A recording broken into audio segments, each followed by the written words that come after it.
This episode is brought to you by the Denver Art Museum.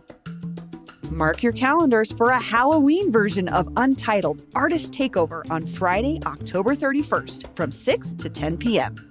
This late-night event features local creatives Mo Graham and Christina Maldonado Badhand, headlining a spooktacular all-ages evening filled with art, performances, and one-of-a-kind activities throughout the museum. Costumes are encouraged, but please leave your masks at home. Reserve your tickets today at denverartmuseum.org. That's denverartmuseum.org. This episode is brought to you by the Arvada Center. Fall under the spell of Disney's worldwide phenomenon reimagined for the stage. Disney's Frozen is a powerful tale of sisterhood, acceptance, and finding the real meaning of true love. Bring the whole family to experience this uplifting winter adventure, playing November 1st through January 4th. Disney's beloved movie featuring Colorado actors and costumes, sets, and theater magic, all created at the Arvada Center. This show is recommended for children ages 4 and up. Get your tickets now at arvadacenter.org. Today on CityCast Denver, a company called CoreSite is building a data center in Elaria, Swansea, right next to a future senior housing complex. Should the community be worried? CPR environmental reporter Sam Brash joins me to explain what data centers do, why GES is getting one, and if Denverites should be worried. Today is Thursday, October 23rd. I'm Bree Davies, and here's what Denver's talking about.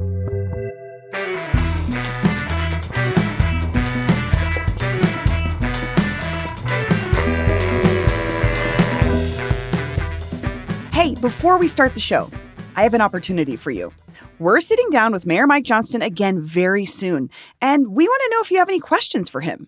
We always love giving him tough questions that only our listeners would come up with, so please don't hesitate. The Mayor Mike hotline is open at 720-500-5418.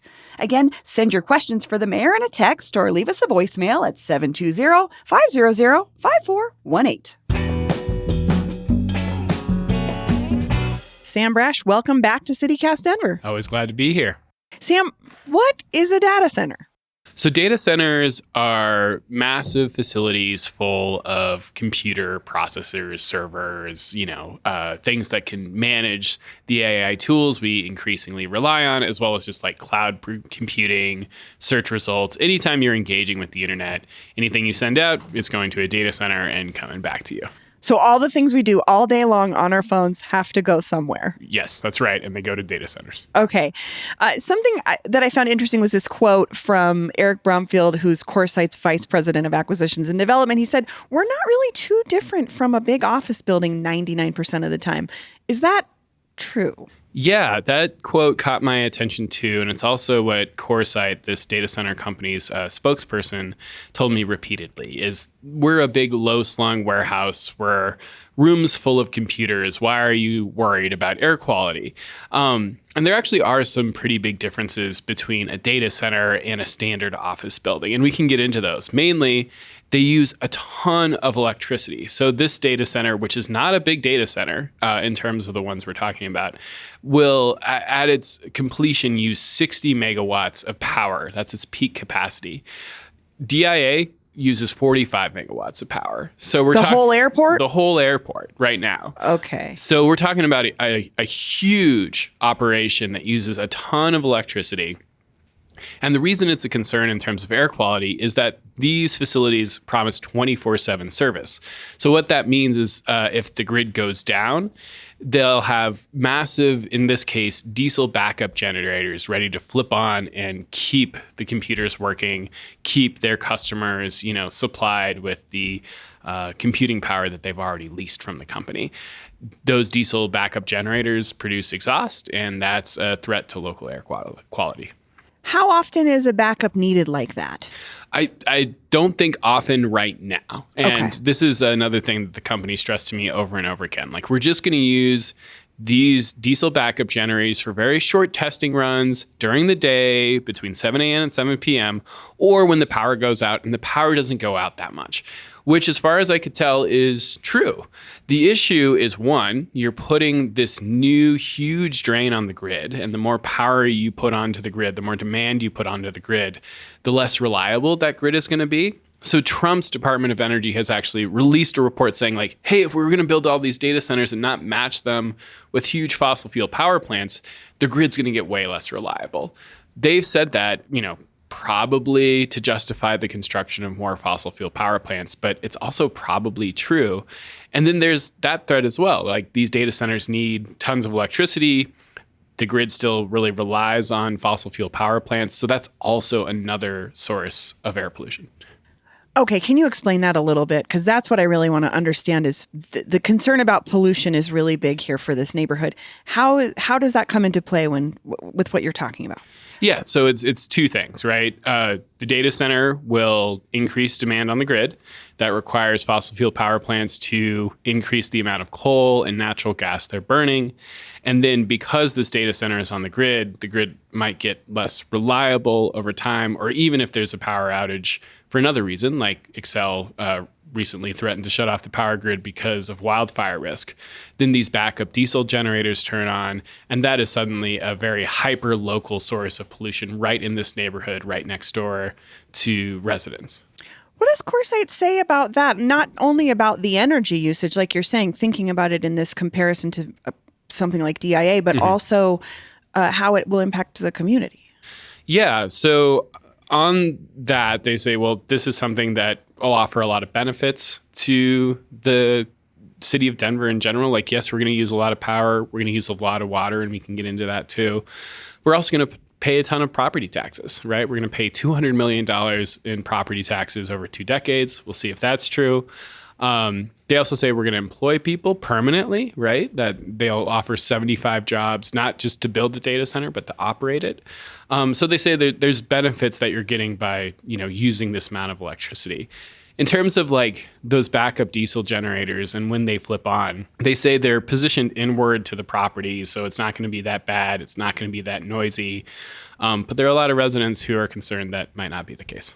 Well, and in the picture you paint in your piece about this is this building is being built right next to an affordable housing complex, right? I mean, people are going to be living right next to it. Yeah, and that's what really caught my attention with this whole story.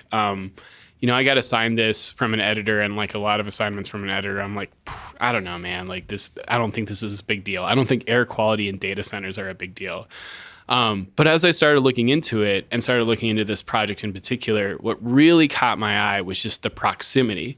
So this data center is across the street from Vinia Apartments, which is an affordable housing complex, Tepeyac Community Health Center, which is a low-income health clinic, as well as the future site of Vinia Senior Living Center. So the same sort of affordable housing complex is building right now, a senior living center that'll be right across the street from this data center and directly adjacent to these 14 diesel backup generators.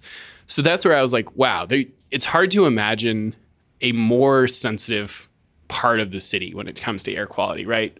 You have elderly people, you have people literally going to have asthma and different respiratory conditions treated, and it's going to be right across the street from this data center and the backup power generators that it'll rely on whenever the power goes out. So I have to say, from what I've heard, usually these data centers may be built in rural areas or, again, like out by an airport. Can you explain how one ended up in Elyria, Swansea? Yeah, I asked CoreSite about this. They said a few things. One, this is a former concrete manufacturing plant, so it was already zoned for industrial use. This is an industrial use, and so they were good to go on that. That's why they were interested in the property. There's also apparently a benefit to putting data centers close to customers, to AI users. So CoreSite operates 2 other data centers in Denver, one sort of in uptown, the other one's right here downtown. And by putting this in Elyria, Swansea, putting it close to those other 2 sites, then AI users get faster results. So that's how they kind of narrowed in on this particular property. So there are already some of these data centers in the middle of the city already? Yeah. But they're much smaller than this one, and certainly much, much smaller than the giant ones you hear about like Meta and Google and Microsoft building. Because I have to say I was a little skeptical because of the nature of Elyria, Swansea's history, right? You talk about this. It's a super fun site. The Purina dog food factory is there. Suncor is there. The I-70 expansion was something the neighborhood fought in huge part because of the pollution concerns. So the company's saying this is one of the few underdeveloped available parcels in the city that's properly zoned for this project. Well, of course, Right. of course, Solaria Swansea is zoned for things that say Wash Park or I don't know, even my neighborhood probably isn't zoned for. Yeah, it makes a lot of sense, that places that have had industry in the past are zoned for industrial use. But like you were talking about, the air quality and the environmental struggles in Solaria Swansea are something that got a ton of attention during the I-70 expansion.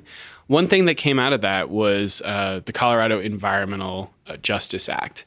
And that was a piece of legislation that was really designed to support communities like this and make sure that they had more opportunity for input when projects went in that put their health at risk or could put their health at risk. They at least knew what was going on and that there was a more robust review process. I think what was really telling, and I didn't actually get to include this in the article, one thing that law required is that when big companies go into these disproportionately impacted communities, they have an option and they're encouraged by the state to hold, extensive community meetings, but they don't have to. And so there's like a form that CoreSite submitted to the state, and they asked them, like, will you do this? And they're like, nah, we don't really. We don't want to. They just checked no on a Google form box. And they did hold, 2 small community meetings when they were applying for a city tax incentive. But other than that, that was a big thing I heard from people is they said, we didn't know about this until construction started. And that felt like a betrayal to them on the level of like, we thought we had at least guaranteed the ability to know about these projects before they started. Because of previous harm done by large corporations, and these things had come into effect and said, okay, we should have this ability. But it sounds like the company didn't have to adhere to that, or they could opt out of it, it sounds like? They could opt out. The actual regulations give them an option to not do it, and they took that option.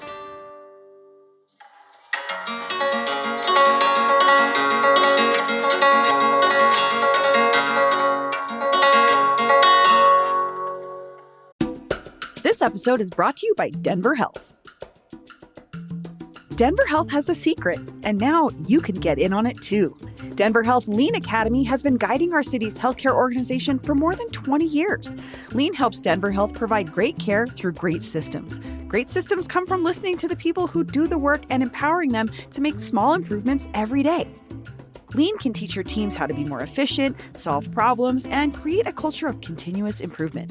It gives teams the tools and training they need to enjoy a better workday every day. So, whether you're in healthcare, government, business, or even a different industry, trust Lean to work with your teams to improve the way they work. The Denver Health Lean Academy is available to organizations and individuals of all sizes. Transform your workplace today. Visit denverhealth.org/lean or check the link in our show notes. This episode is brought to you by Denver Film. Because movie lovers across the city are getting hyped. It's almost time for Denver's biggest celebration of cinema, and you don't want to miss it. I'm talking red carpets, celebs, Hollywood moguls, exclusive parties and VIP events, and you can be a part of it. Honestly, I've always had a great time at Denver Film Fest. Not only do they bring out so many good movies that you can just show up to basically a random theater on a Tuesday night on a whim and see something interesting, but you also have a chance to dress up nice. Go out to a packed screening of one of the year's best, because they always bring the best. The Film Fest returns for its 48th year, running from October 31st to November 9th. They're featuring over 200 of the world's best new films, as well as all kinds of other great events. Choose your adventure and get tickets at denverfilm.org. That's denverfilm.org. I guess let's talk a little bit more about those environmental concerns for people. Other than not knowing about this facility, I think it sounds like a lot of folks heard about it when the company went to Denver and said, hey, can we get a tax break? Right. Which I think City Council said no to, right? Sort of. City Council, and especially at-large councilperson Sarah Parody and others, had questions about the water and electricity usage. And before they could actually vote, CoreSite withdrew its application. Okay. You know what? Let's talk about the water. Where does water fit into this? Yeah, that's a really good question. So these data centers, because they're consuming so much energy, they need to cool down their computer processors, and water is how they do that. They use a kind of evaporative cooling, and so they use a ton of water just to keep things working, keep things cool within these giant buildings. I looked really hard for like a comparison of like how much water this will use and other things will use. And what I found is like some of the biggest golf courses in Denver, like Kennedy Golf Course out south, would use about the same amount as the first phase of this data center that they're building, the first third of it. That would be about equal in terms of how much water they're using on a daily basis if you average it out over a year. So the first third of it, meaning 2/3 more, could come and use 3 times as much as a golf course? Right. Oh my goodness. It's kind of remarkable. Like you're just, how is this possible? Yeah. But they're very energy intensive and they're very water intensive. What does that conversation look like with the company? Because water usage is a huge concern here out west and in other places where these data centers are going in. So how does the company address that? Or talk about it, I guess. That's a good question. As far as CoreSite, I think that because my article had more to do with air pollution, I probably could know a lot more than I do about exactly how they're going to use their water and stuff like that. You know, we reported this as part of a broader series called the Wired West about data center development across the Rocky Mountain West. One of those stories focuses on Reno, Nevada, where a huge data center development centered around Google is raising huge concerns about a river and groundwater usage and whether that community will be able to continue developing other things that need water, like housing, because these data centers might use so much of it. So, you know, I think the case a lot of these companies are making is like, yes, we're using a lot of water, but this is good for your property taxes. It's good for jobs. It's you know, real industry. And it's worth it because we want to use AI. We want to develop this technology. I'm just thinking about in the movie Tank Girl when they're drinking sand. I don't know. What movie is this? In Tank Girl. It's like a future dystopian future and there's no water. Yeah. And they take showers in sand and stuff. And so I'm just like, okay, sure, it's good for what we use it for. Like, you know, we use our phones our computers every day. We need we need the internet. But like when there's no more water, there's no more water. There's no more water. Yeah. And you could think of, you know, with all of this, it's sort of like you'd think that we would use electricity and water for things that we want most. And there are a lot of environmental groups, especially, that are questioning, you know, maybe not all customers are the same, right? Like maybe a factory that really employs a lot of people is more important than a data center. Maybe a, you know, housing development, if it is going to supply affordable housing, is more important than a data center. And that's something that is, I think, going to be a huge point of argument at the state legislature, at the Public Utilities Commission. There's all kinds of policy questions that are being raised by the amount of water and electricity that these things use. You know, speaking of jobs and things that were there before, there was a concrete manufacturing plant there before, like you mentioned. It closed in 2018. Is a data center an upgrade when it comes to these issues about the pollution in the environment than something like a concrete factory? CoreSite says it definitely is, right? And I kind of get their argument as to why. So, you know, these things are not producing a ton of at least air pollution unless the power is out. And in the meantime, they don't have all the things you can expect going to and from a concrete plant, like huge trucks, maybe trains if it's on a train line. And they're not dust particles. Sure, like all of that. So I think, you know, probably it's an upgrade. But, you know, there's still a risk here. And there's a risk that's not very well understood. And that's why I really wanted to write the article. As an environmental reporter, do you think that's a fair argument? Yeah, I think it's a fair argument. I mean, I think a lot of people don't quite realize the amount of air pollution created by like trucks. And that's something that I got into a lot doing an earlier story about I-70 and the park above I-70. Right. Is that, yeah, diesel trucks pollute a ton. And it's a huge risk. And if you spend any time in Elyria, Swansea, you realize just how many like huge semis are driving around on neighborhood streets. So yeah, not having those trucks going to and from the data center, I think, are a big deal. That said, I really do think we're under-evaluating what happens when the power goes out. I mean, 14 backup diesel generators, each one 5,000 horsepower or more. Like these things are huge.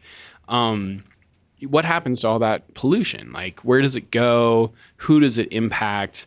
You know, I think you have a scenario where we could see enormous pollution impacts at specific periods of time that people just don't fully understand yet. Well, and I think with climate change, that's definitely a conversation about the future of energy in general and blackouts and rolling brownouts and these other things. It's just a lot of unknowns. Yeah, the grid's less reliable than it's been. I mean, on a day when Xcel was like, we might shut the power grid down. We don't know. We don't know how bad wildfire risk is going to be. There's that. There's increasing demand on the grid. There's, the fact that renewables are intermittent dependent on natural phenomenon, right? Like it's harder to manage a grid like that. It's possible with batteries and everything, but there's a lot of questions raised about how the grid's going to work. And a lot of those difficulties are even harder if you have huge data centers linking onto the grid. I'd love to get a sense of the politics of this, because I have to say, I was like, when I was researching before I talked to you, there was a Reddit thread where folks were explaining like, oh, in my county, we stopped one of these from coming. Like we pushed back. Is there a political will to block these things in Colorado? In Colorado that's a great question. I think one thing you guys may have talked about on this show is the nuclear power plant out at DIA. It's a little subtle thing in there, but when Phil Washington was talking about it and other, CEO, he's the CEO of DIA, DEN, whatever you want to call it. Sure. Yeah. So, one option for things we could power is, data centers at DIA or near DIA. And I've already heard from community members who are like, oh, we got to push back against all of this, like the nuclear power plant, data centers. We all think it's connected and it's time to push back. So that indicates to me that there's a growing amount of political opposition to it. I also think that we know in Colorado that there's already, plenty of political opposition to big oil and gas developments, different kinds of big industrial developments around Boulder and Fort Collins. This isn't that different. So I think the moment a data center is proposed in a place where people don't think it belongs, there will absolutely be an opposition movement. I think this one was in a place where people felt like they didn't have enough time to fully understand the scope of the project and respond. And it kind of flew under the radar. What about this conversation with AI growing and the need for data centers for it? I see a lot of anger about AI in general, but could that be something that people use as a pushback? They don't even like the AI being something that a data center would grow or need more space for. Like not liking AI products is a reason not to have data centers around? Yeah, I think so. I think a lot of people are, skeptical of just how much this is getting shoved in front of our faces.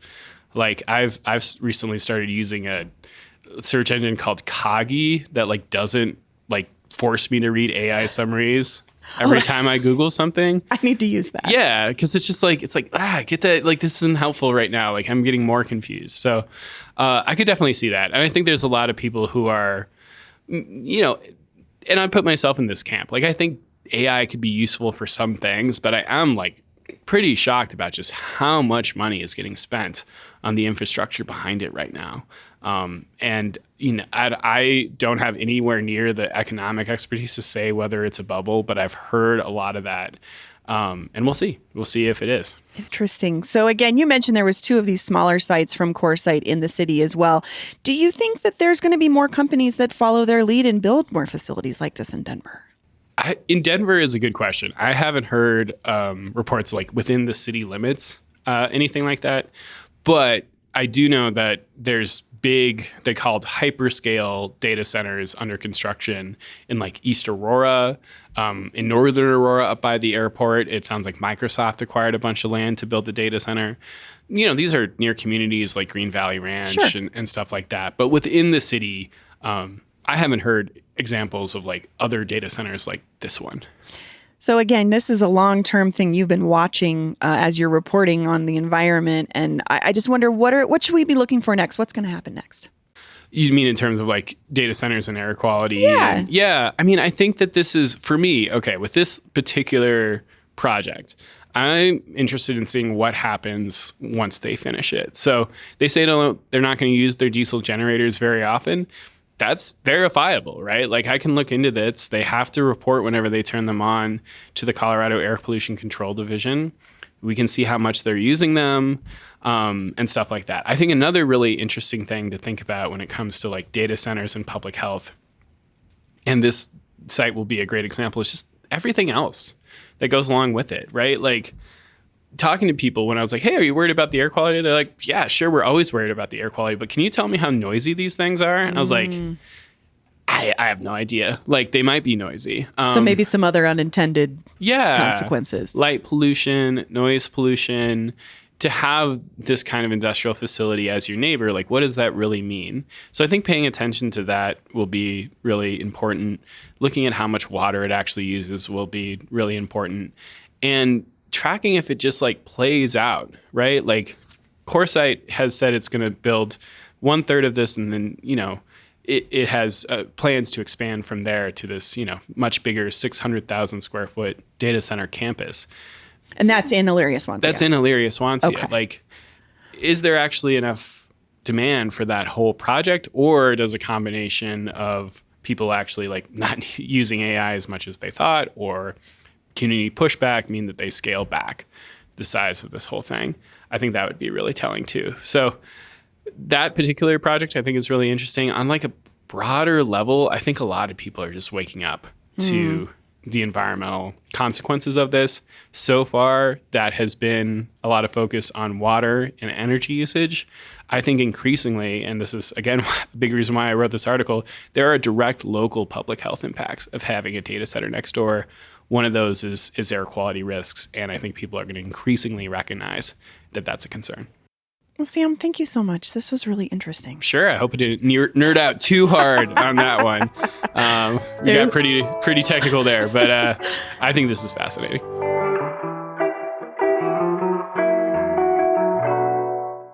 Hey, one last reminder. If you've got a question for the mayor, maybe about surveillance cameras or Denver's big vote on his bond proposal, we want to hear it. We're talking to him again very soon. So we need your questions now. The Mayor Mike hotline is open at 720-500-5418. Again, you can send your questions for the mayor in a text or leave us a voicemail at 720-500-5418. That's all for today here on CityCast Denver. If you enjoyed this show, why not take a minute to tell CoreSite CEO Juan Font about us? Rate the show wherever you get your podcasts and subscribe to our morning newsletter and learn more about us at denver.citycast.fm. We'll be back tomorrow morning with more news from around the city. See you later.